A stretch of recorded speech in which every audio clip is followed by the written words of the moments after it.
Nagpapatuloy ang konstruksyon ng Global City sa Pili, Camarines Sur na kung tawagin na Camsur Uptown. Ayon kay Camarines Sur 2nd District Representative Alray Villapuerte, ito ang BGC of the South o masigit pa dahil sa mga centralized na mga pasilidad sa lugar na malapit sa iconic Capitol Building ng Camsur. Baka nga mas maganda pa sa BGC ito kasi una-una malapit sa airport, may tourist destination. Hindi malapit sa Manila, ibig sabihin maganda ang hangin. Alam ko, kaya nating higitan pa yan.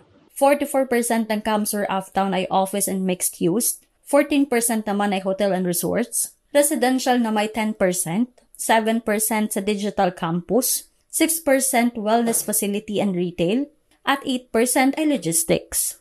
Ayon pa sa mambabatas, ito rin ang magiging vibrant new center sa Bicol.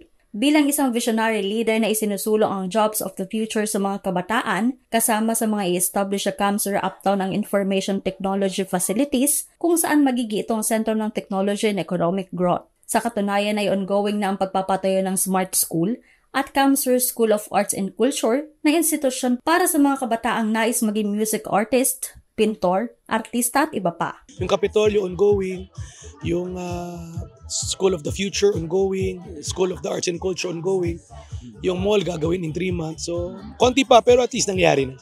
Magdadala din daw ito ng trabaho at oportunidad hindi lang sa mga taga-Camsur, maging sa mga kalapit na lugar, dahil na rin sa itatayong mga negosyo, dahil na rin sa mga nag-pledge na international investors sa Camsur, gaya ng Veragon Technologies, investor mula Norway, Denmark at iba pa na nagsisentro sa Camsur bilang investment technology at manufacturing hub sa buong bansa.